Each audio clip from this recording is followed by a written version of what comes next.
ओम शांति। सुनते हैं 16 मार्च 92 के अव्यक्त बाप दादा के मधुर महावाक्य। आज की अव्यक्त मुरली में बाबा ने 4 क्वेश्चन। नंबर 1, प्रकृति के कौन से 2 खेल साक्षी होके देखने हैं। नंबर 2, प्रकृति के भी 5 खिलाड़ी और माया के भी 5 खिलाड़ी कौन से हैं। नंबर 3, पवित्रता की गुह्य परिभाषा कौन सी है। लास्ट, बाप दादा कोई भी बच्चे से ना उम्मीद नहीं होते, क्यों। तो बाबा ने आज बहुत सुंदर पवित्रता की बड़ी गहरी परिभाषा, केवल तन का ब्रह्मचारी नहीं, मन का भी, संबंध का भी, संपर्क का भी गहरी बाबा ने बात बताई। तो सुनते हैं 16 मार्च 92 की मुरली का टाइटल है होली मनाना अर्थात दृढ़ संकल्प की अग्नि से। बाबा ने कहा दृढ़ संकल्प की अग्नि से क्या करना, कमजोरियों की समाप्ति करना, कमजोरियों को जलाना और मिलन की साज मनाना। ये बाबा ने आज मुरली की टाइटल। आज रूहानी बगीचे के मालिक बाप दादा डबल बगीचा देख रहे हैं। आज स्टेज पर बहुत सुंदर बगीचा सजाया हुआ है। एक तरफ है प्रकृति की सुंदरता और दूसरे तरफ है रूहानी रुए गुलाब बगीचे की शोभा। ड्रामा में आदि काल सतयुग में प्रकृति की सतो प्रधान सुंदरता आप मास्टर आदि देव आदि श्रेष्ठ आत्माओं को ही प्राप्त होती है। इस समय अंतिम काल में भी प्रकृति की सुंदरता देख रहे हैं, लेकिन आदि काल और अंतिम काल में कितना अंतर है। आपके सतयुगी राज्य में प्रकृति का स्वरूप कितना श्रेष्ठ सतो प्रधान सुंदर होगा। वहां के बगीचे और यहां आपके बगीचे में कितना अंतर है। वह रियल खुशबू अनुभव की है ना। फिर भी प्रकृति पति आप श्रेष्ठ आत्माएं हो, प्रकृति पति हो। इस प्रकृति के खेल को देख हर्षित होते हो। चाहे प्रकृति हलचल करे, चाहे प्रकृति सुंदर खेल दिखाए, दोनों में प्रकृति पति आत्माएं साक्षी हो खेल देखती हो। खेल में मजा लेते हैं, घबराते तो नहीं हैं। इसलिए बाप दादा तपस्या द्वारा साक्षीपन की स्थिति के आसन पर अचल अडोल स्थित रहने का विशेष अभ्यास करा रहे हैं। तो यह स्थिति का आसन सबको अच्छा लगता है या हलचल का आसन अच्छा लगता है। आसन अच्छा लगता है ना। कोई भी बात हो, चाहे वो प्रकृति की और चाहे वो व्यक्ति की, दोनों अचल स्थिति के आसन को जरा भी हिला नहीं सकते। इतने पक्के होना या अभी होना है। प्रकृति के भी 5 खिलाड़ी हैं और माया के भी 5 खिलाड़ी हैं। इन 10 खिलाड़ियों को अच्छी तरह से जानते हो ना। खिलाड़ी खेल के बिना रहेंगे क्या। कभी कोई खिलाड़ी सामने आ जाता, कभी कोई सामने आ जाता। आजकल भी पुरानी दुनिया में खेल देखने के बहुत शौकीन हैं।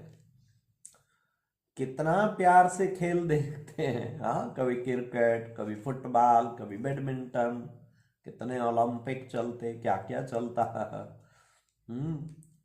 तो वो है पुरानी दुनिया वाले और आप हो संगम युगी ब्राह्मण आत्माएं। तो खेल देखना, एंजॉय करना है। वाह, एंजॉयमेंट। खेल देखने वाले को गिरता हुआ देख भी मजा आता और विजय प्राप्त करता हुआ देख भी मजा आता है।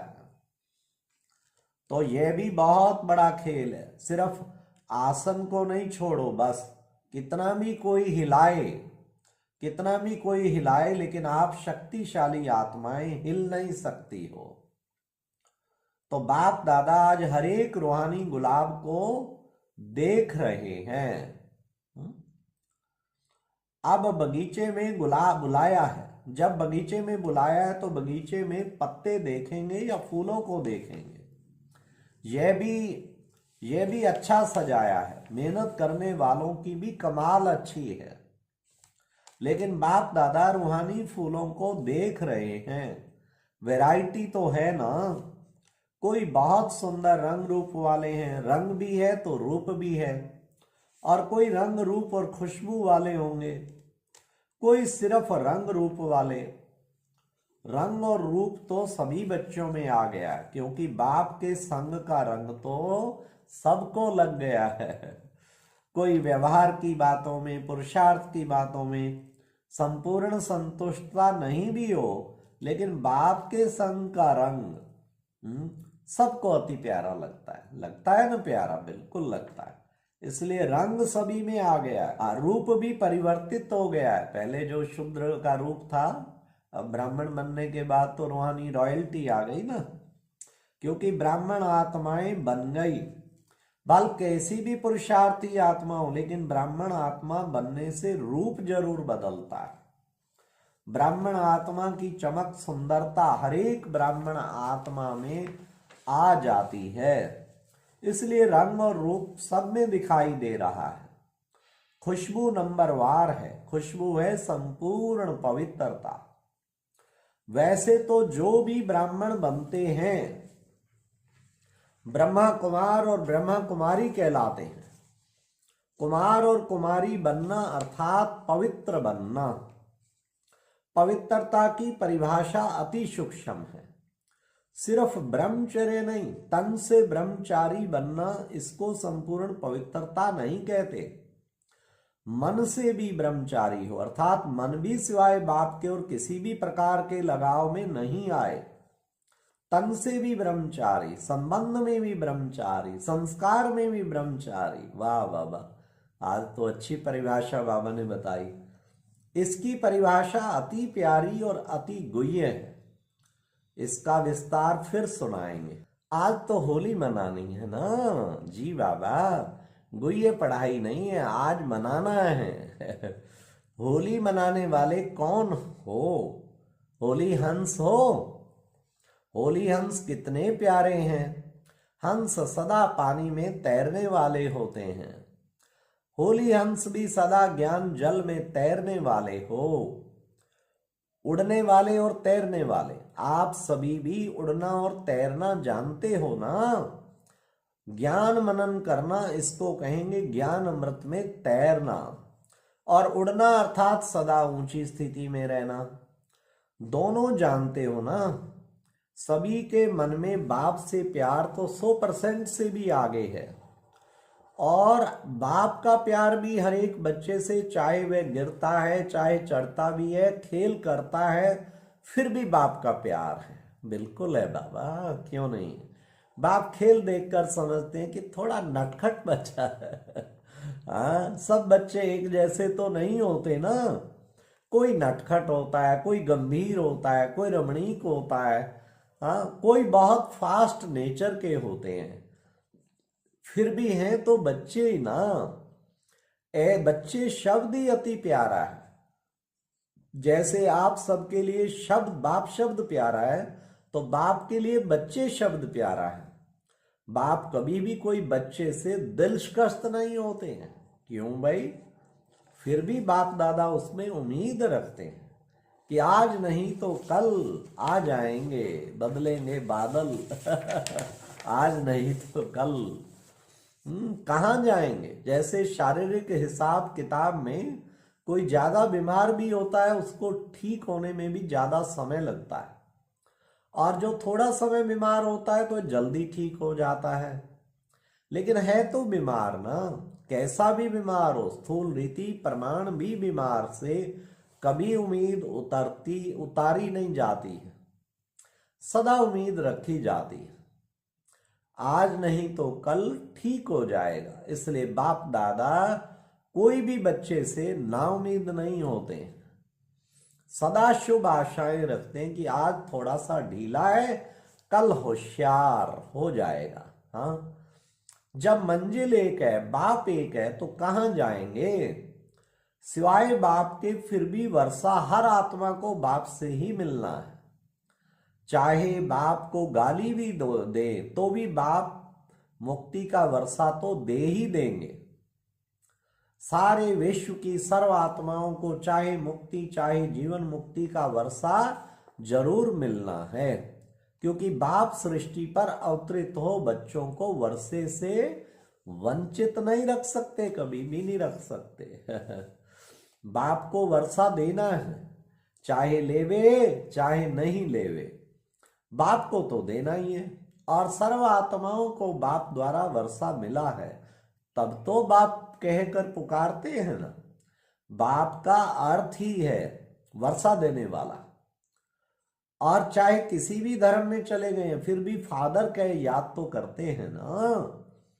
एक आत्मा भी वर्षे के सिवाय रह नहीं सकती। वाह वाह वाह वाह। तो साकार सृष्टि पर पाठ बजाते बच्चों को वर्षा ना दे तो बाप कैसे कहेंगे? बाप कैसे कहेंगे? लेकिन आप डायरेक्ट वर्षा लेते हो, पहचान से लेते हो, आपका डायरेक्ट कनेक्शन है। चाहे निमित्त साकार माध्यम ब्रह्मा बना, लेकिन ब्रह्मा से योग नहीं लगाते, योग तो बाप से ही लगाते हो। ब्रह्मा बाप भी कहते बाप को याद करो, ये नहीं कहते मुझे याद करो। कभी भी सिवाय बाप के फुल वर्षा और कोई संबंध से मिल नहीं सकता। आप डायरेक्ट बाप से संबंध जोड़ वर्षे का अधिकार तीनों कालों में प्राप्त करते हो। अभी भी वर्षा मिल रहा है ना। हाँ, किस चीज का? शक्तियों का, गुणों का वर्षा मिल रहा है और मिल गया है। और मुक्ति धाम में भी कहाँ रहेंगे? समीप रहेंगे ना।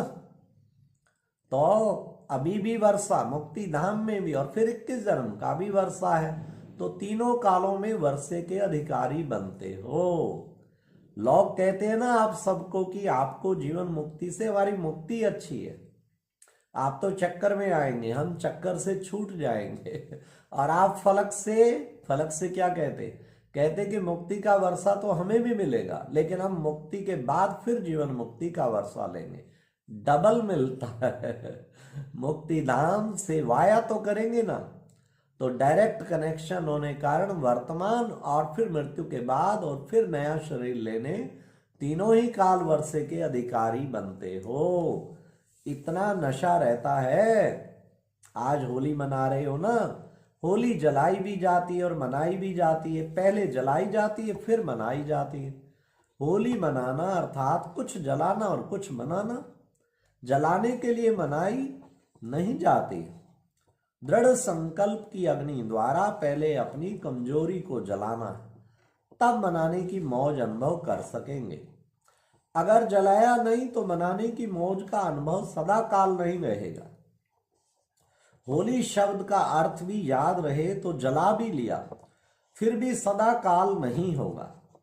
होली शब्द में जलाना भी है मनाना भी है, दोनों ही अर्थ हैं। होली शब्द तो पक्का है ना। तो होली अर्थात होली, होली सो होली, बीती सो बीती। जो बात गुजर गई उसको कहते हैं होली। और जब बाप के सामने आते तो कहते हो कि बाप की होली में आत्मा हो गई है। तो मनाया भी और होली बीती सो बीती। बीती को भूल जाना यह है जलाना। तो एक ही होली शब्द से जलाना और मनाना है। ठीक है। अच्छा, चारों ओर के तरफ कंबाइंड स्थिति में स्थित रहने वाले, कंबाइंड सेवा में, अथक सेवा में निमित्त बनने वाले, सदा बीती को बीती कर बाप के संग के रंग की होली मनाने वाले, हंस आत्माएं सदा तीनों कालों के वर्षे के खुशी में रहने वाले, सदा साक्षी बन प्रकृति और माया का खेल देखने वाले, ऐसे सदा विजयी, सदा उड़ती कला वाले, सदा फरिश्ता स्वरूप सामने अनुभव करने वाले श्रेष्ठ आत्माओं को बाप दादा का याद प्यार और नमस्ते। तो तीनों कालों का वर्षा भी खूब याद करना है और बाबा से होली भी मनानी है और खूब खुशी में झूमना है। ओम शांति। ये एक प्रेरणादायक वीडियो है, जरूर देखें, कोई भी मिस ना करे।